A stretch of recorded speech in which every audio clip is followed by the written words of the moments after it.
Hey Swifties! Welcome to a brand new episode of Swiftie School, where together we walk Clownelia Street covering the latest news and Easter eggs from our fearless leader, Taylor Swift. I'm your host, Reagan Bailey, and it is enchanting to have you here. Now that we're out of the woods, let's get into today's episode. It's another great day to be alive at the same time as Taylor Swift. Hey, hi, hello. We're back for another Wednesday together, and today I am particularly excited because we have a very special guest. But before we get into the guest in today's episode, quick disclaimer that this podcast in no way is associated with Taylor Swift or Taylor Nation, although I would absolutely love it to be. But I hope you'll stay for the rest of the episode. So let's go ahead and get into it because it is an honor and delight to welcome today's podcast guest, who I'm going to be a little presumptuous in saying might be a future New York Times best-selling author. But for now, she is a fashion writer and creator of the blog Taylor Swift Styled, which I know so many of you are very familiar with. And of course, the Instagram account Taylor Swift Styled. She has been featured in the Wall Street Journal, Harper's Bazaar, People, and currently resides in Vancouver, Canada, with most importantly, her cat. Welcome to the podcast, Sarah. Hi, thank you so much for that kind intro and for having me on. It really means so much, obviously, in the lead up to this book to be able to connect with other Swifties and other Swiftie communities. So I just really appreciate you wanting to have me on. So thank you. Oh my gosh, thank you.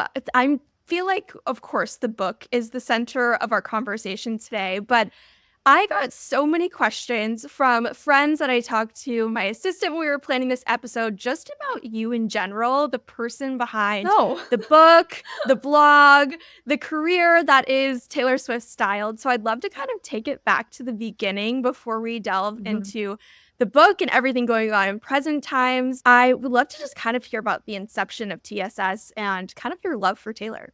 Yeah, for sure. So I've been a fan of Taylor since 2006, and through the blog, I've been documenting her fashion since 2011. And I guess, TSS origin story is I was in university studying for my bachelor's degree in journalism, and I had obviously already been a fan of Taylor's music and obviously related very deeply to her lyrics and the stories that she was telling about, her love and her life through her songs, and finding that deeply relatable. And then I was at the time a very tender age of, you're in your early 20s, you're in university, and you're trying to figure out, like, who am I? Who do I want to be? Like, what is my identity? And I think a huge part of crafting your identity and figuring out who you are and how you want to show up in this world ends up being our clothing and the external projection of our fashion and our outfits and our daily choices of physically how we present ourselves to other people and how we show up to other people and how we want to show up for ourselves.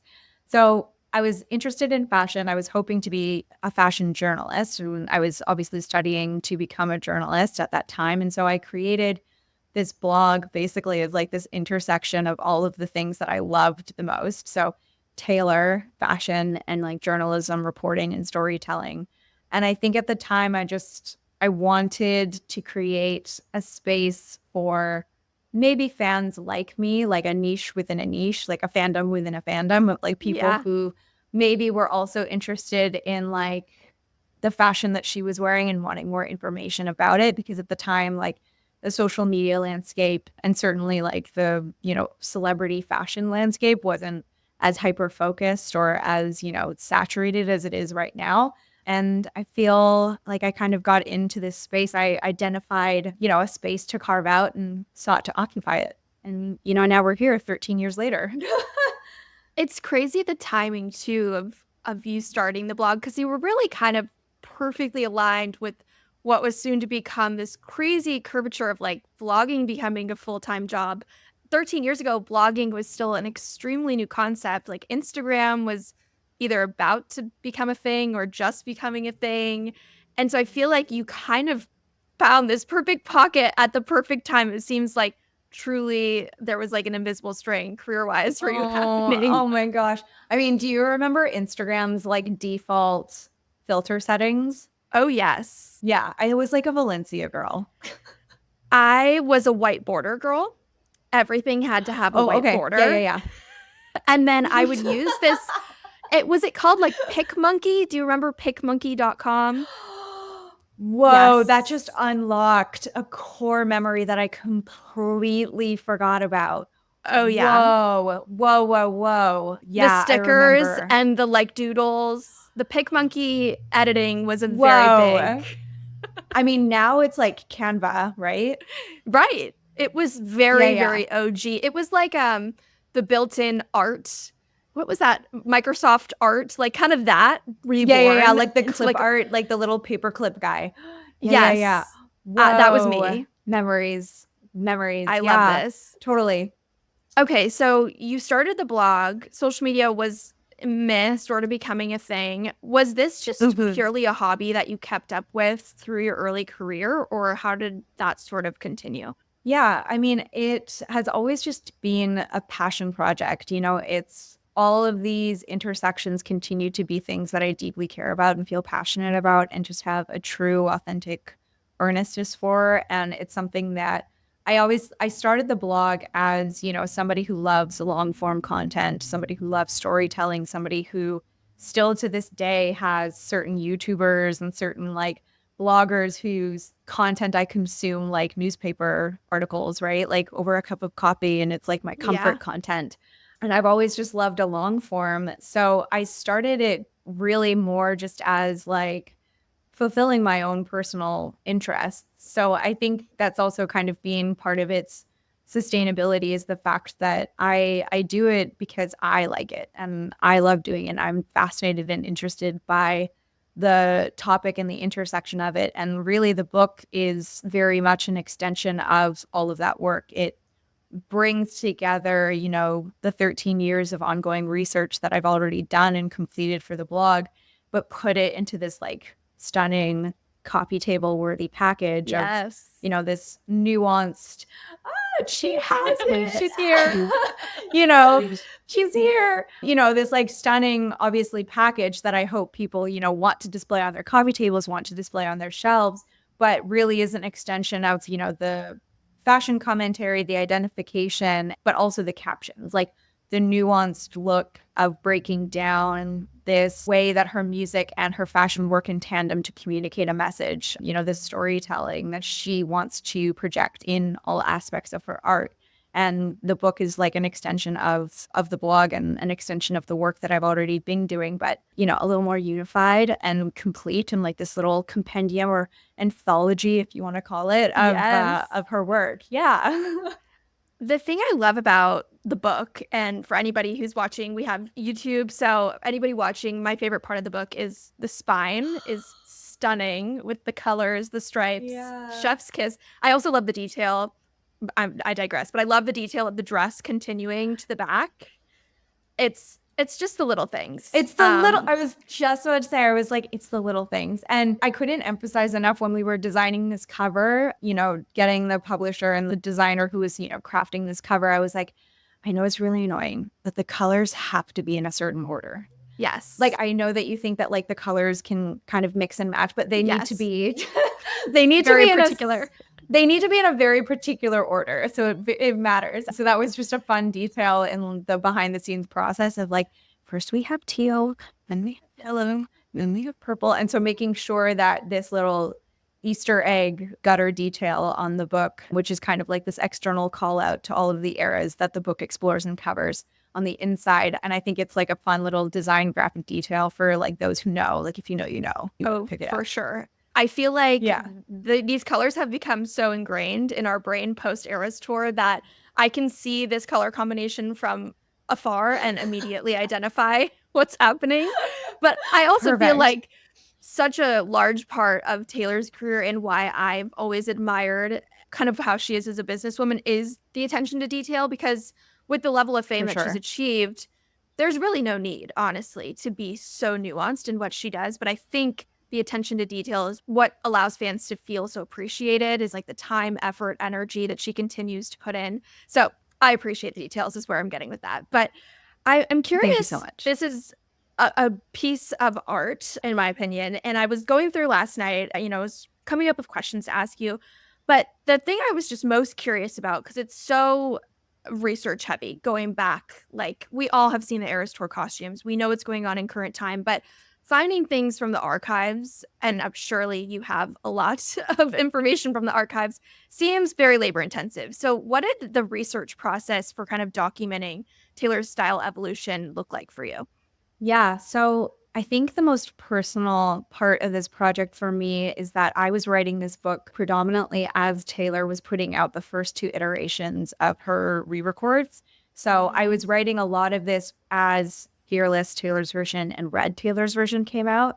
And to me, it felt like we were on parallel train tracks of revisiting our past and revisiting our archives because, she was going back and reclaiming these stories of her youth. And I was going back through my archives and looking at these past posts that like I had written at, 23 years old or 20 years old even, and just like revisiting the person that I was and also revisiting the person that she was as she was re-recording her art and reclaiming it for the now. And it just felt so meta.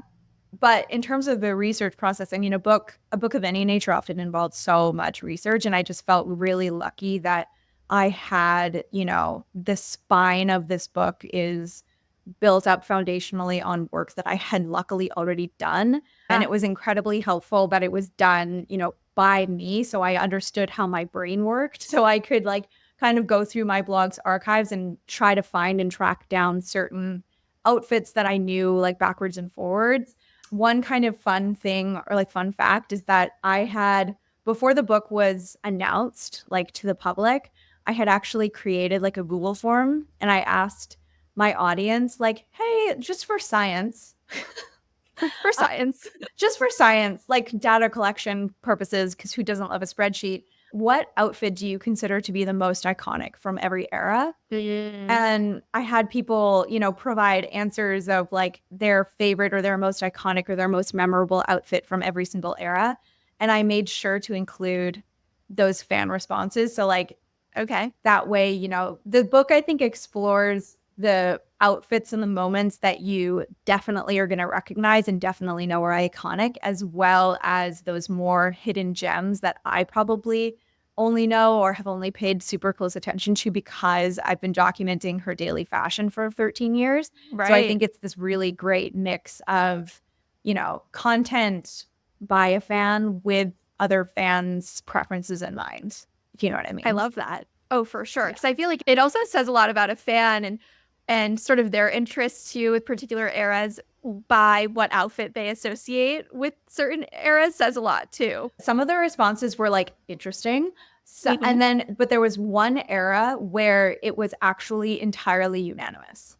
Oh. Where there was like no other answer. And when I saw those responses come through, I fully agreed. But I'd love to hear. Interesting. Yeah. What would your like picks be? So my top favorite, and I feel like I've maybe read you have a mixed opinion on this one, I can't remember, is my favorite outfit of all time is the iconic pink and orange, the bandeau top with the pink floor-length skirt with the bob. Oh, the Versace 2016 Grammys. Yes. That is my all-time favorite look. The second favorite is the red floral. It was strapless and red floral. I don't remember what it was for. Oh, yeah. For the Etro Cats premiere. Yes, because it was something that wasn't like a traditional award show. Yes, that's my second favorite look of all time. Okay. But kind of, I love her in a strapless look and I love her in a floor length, poofier silhouette. And that's why I'm like drawn to those two. But I think that's because that's my own personal favorite silhouette on me. So I like it on her. Yeah, that makes total sense. The one unanimous response as most iconic look in an era was Speak Now. And it was the purple halter chiffon dress from the Speak Now tour. But of course. Yeah. I love that. I was looking at the book and the Taylor Swift boots, the cowboy boots from like debut era where they say Taylor Swift. To me, those are also an iconic moment. And I would love to see those be pulled from the archive at some point and reworn for something. I don't know what, TS12, a country moment. I have no idea. But I'm curious, you have so much data, you have so much knowledge in this space. What do you think, aside from the obvious of Taylor's current era being an influence on her fashion, what are some of the key influences on her choices when it comes to fashion?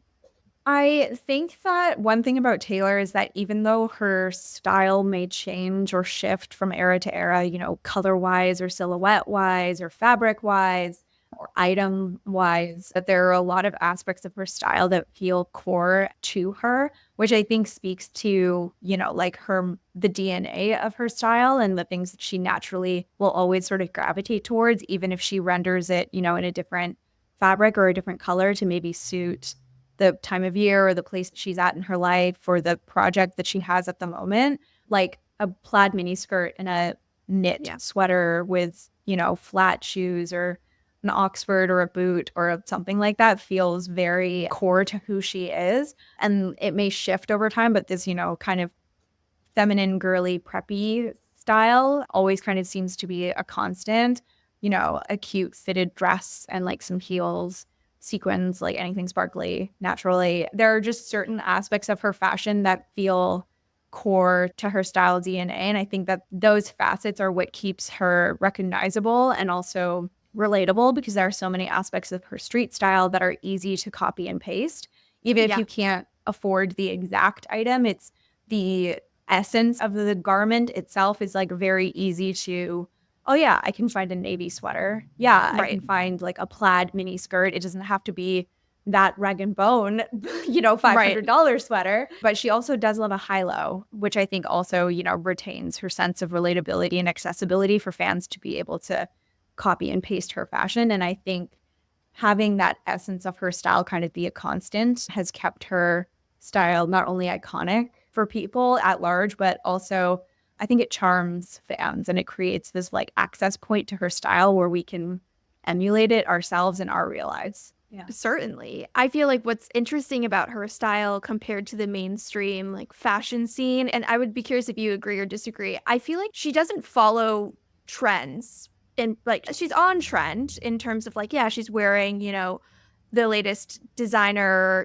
maybe in recent years we've seen that, but I feel like she also is sort of a trendsetter in that she stays so true to her personal sense of style that it's not like she's wearing, when gladiator sandals hit the scene, she was stepping out every day in gladiator sandals. Like, I feel like she's sort of kind of carved this space where it's always true to her, which is sort of speaking to the point that you mentioned. But something we keep talking about on both my Instagram and my broadcast channel and on the podcast is the resurgence of the thigh-high boot.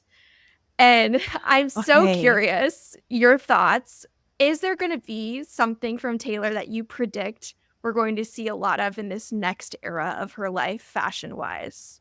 Ooh, that's interesting. I mean, she has worn quite a lot of over-the-knee thigh-high boots as of late. I also think like the over-the-knee boot has also really been having its moments this past year as well. I mean, selfishly, I would love if she entered a blazer or like a suited era, because I personally loved, like, if there was a signature item in my closet, it would be like a blazer. I love a blazer.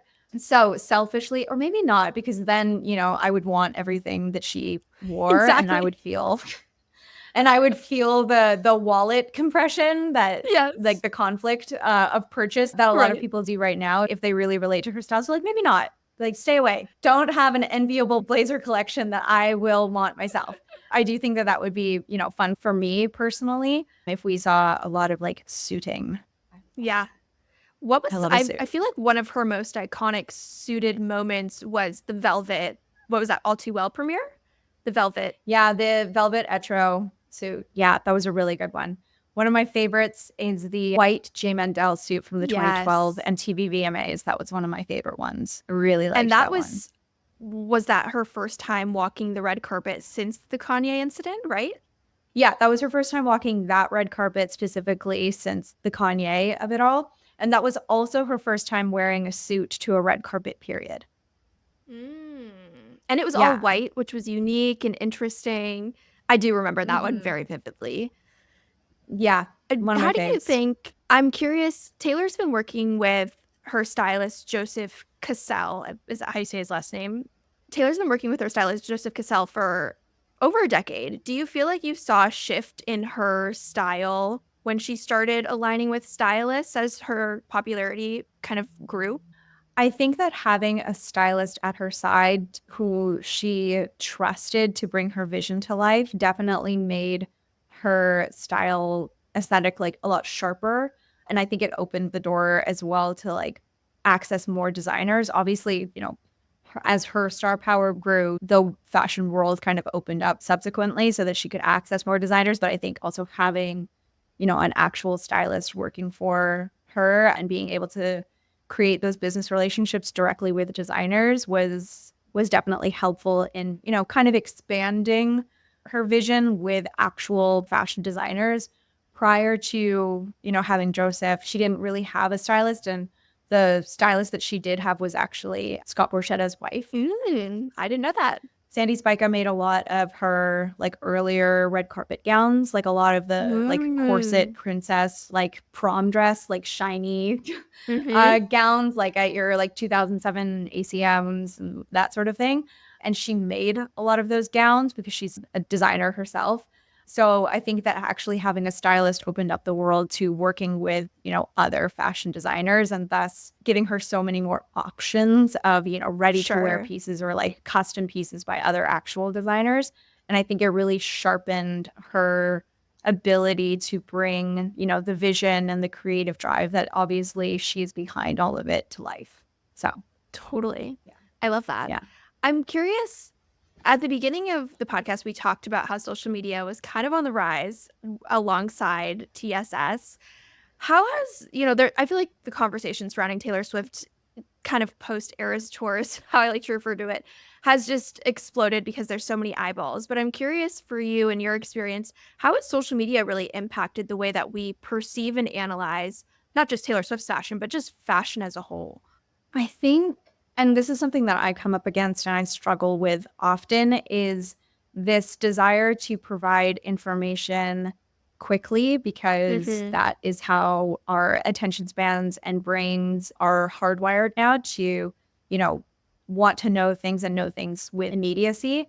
So wanting to provide information as fast as I can, but also wanting to take a beat and take time to put in the effort and the intention in analyzing her looks and giving it the attention that it deserves, because Taylor crafts looks with intention, and I want to give just as much intention in return when it comes to analyzing those looks.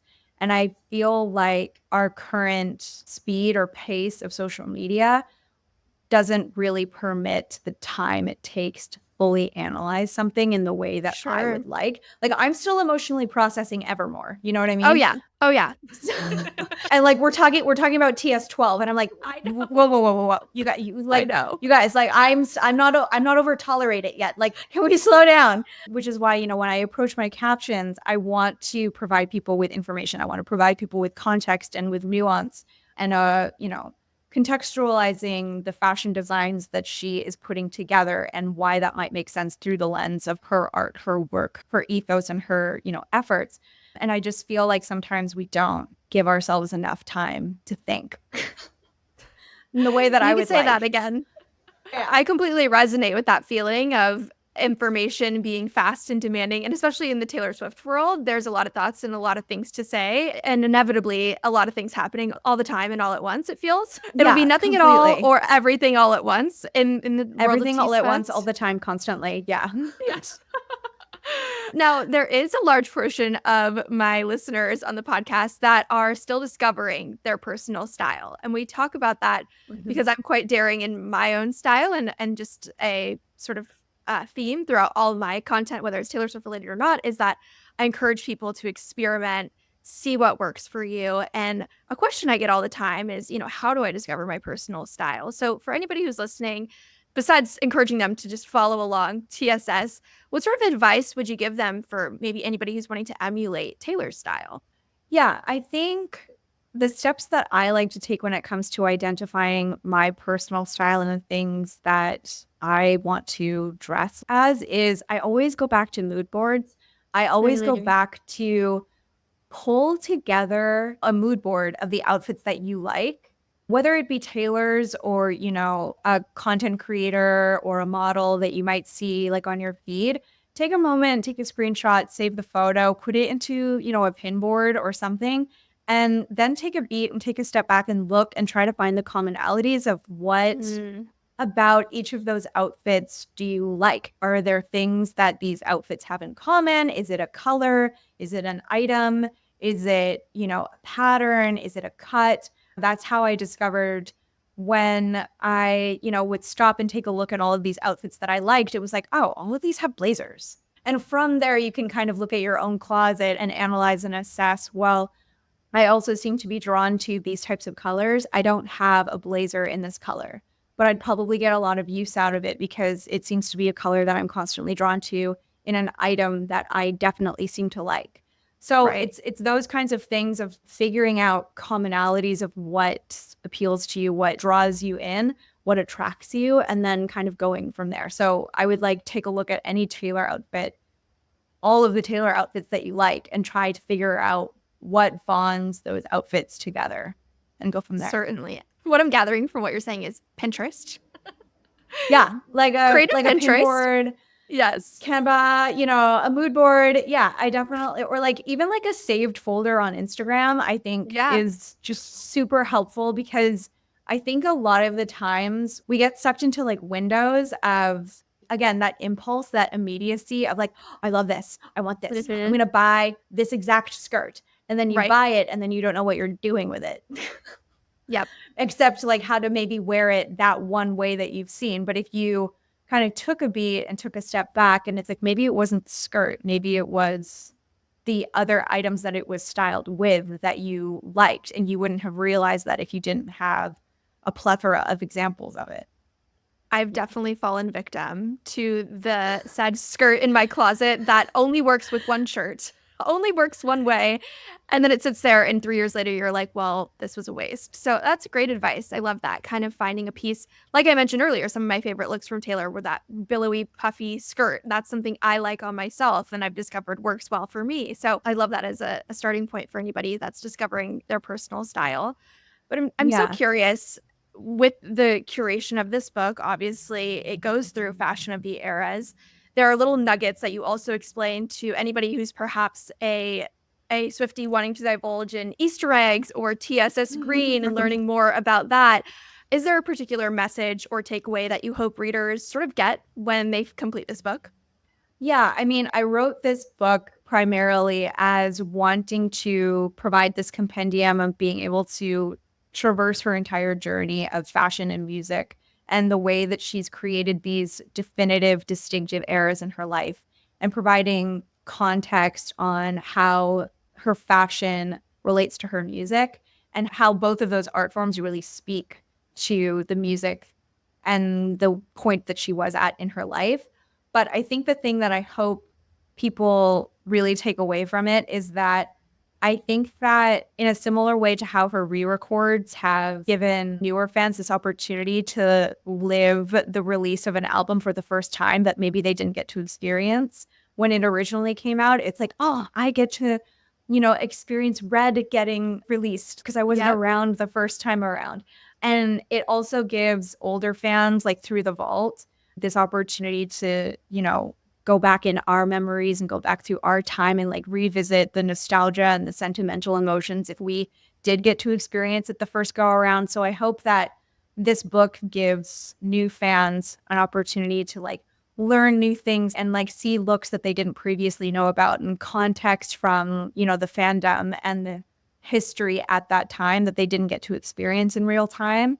And that it also gives fans, this definitive walkthrough of the last 2 decades of her career and the memories that they might have had or they might have shared about their lives and Taylor's life. So I just hope when people read it that they really feel like they're being transported through time, either through their own memories or Taylor's history. And I just hope that when people read it, they get a sense of the care and the passion. I'm getting emotional. The passion and the care that went into writing every word, and that it's a deep passion project, a lifelong dream of mine. I used to write, what do you want to be when you grow up? And it was author. So this is, a lifelong dream in the making, and I'm just so excited that it's going to be out there in the world, and I hope people love it and enjoy it and get something out of it.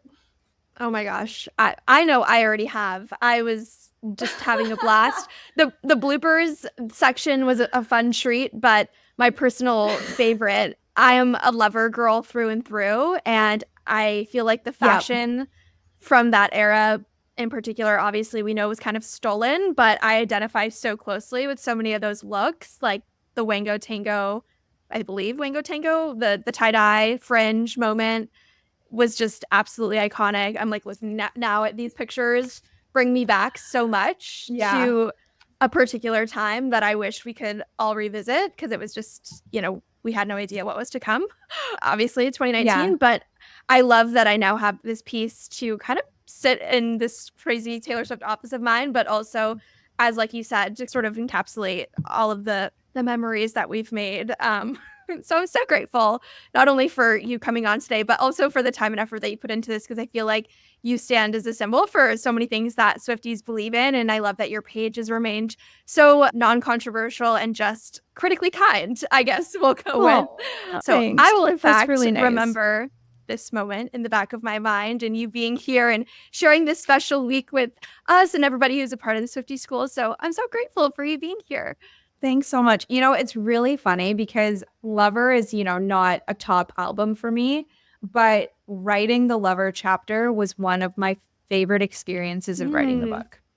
I finished writing the Lover chapter and I was like, yeah, that was good. I obviously feel very proud of the book in its entirety. And I'm not even just saying this because you love Lover. Like, I genuinely really thoroughly enjoyed writing the Lover chapter so much, and there was just so much unfulfilled potential and goodness and fun and frivolity like in that era of like the pastels and the butterflies and the sparkles wings. And there was just so much unfulfilled fun there that I truly had a blast writing that chapter. That one and Speak Now I think I had the most fun with. Ooh. Okay, I'm going to have to read Speak Now tonight.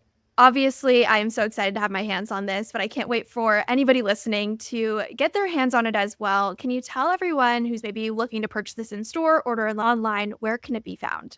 Yeah, for sure. So Taylor Swift Style is out now. It came out on October 8th, and it's available wherever books are sold at pretty much any major book retailer across North America. Barnes & Noble, Target, Walmart, Amazon, Books A Million, your favorite local indie.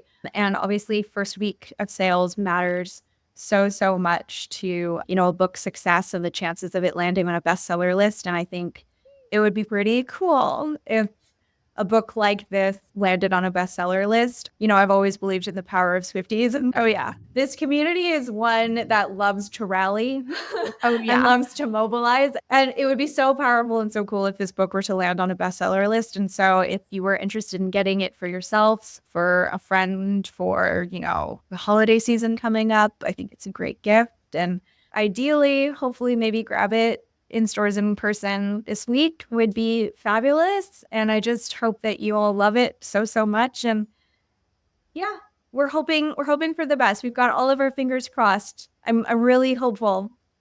I have no doubt in my mind that it will be. Meanwhile, you're just so confident, and I'm like, it would be so cool. I mean, I hope. This community is incredible, obviously. So fingers crossed. Well, my fingers are crossed for you as well. I love it. I will continue to share it as much as I can. And for anybody listening, I encourage you to share this episode with a friend. I would love to have Sarah back. If you have any questions for her, make sure to drop those in the comments either on YouTube, submit them via the form. Obviously, we have lots coming up the rest of the month with the final return of the Eras Tour. Dun, dun, dun. So this is a perfect supplement for your Eras Tour blues, your post-Eras Tour depression. I will have the book linked for you guys down in the description. Sarah, thank you so much for joining, but most importantly, thank you for your service. Would love to have you back. Thank you so much for having me on. I really, really appreciate it. And thank you so much. Thank you. It was another great day to be alive at the same time as Taylor Swift. I will see you on the next one. Bye. Thanks for tuning in to today's episode. I know all too well how busy life can be, and I am so grateful that you chose to stay. Now just know this is me trying, and I would greatly appreciate if you took a minute to leave a review or maybe share this episode with a fellow Swiftie. Make sure you join my broadcast channel on Instagram for more Swiftivities and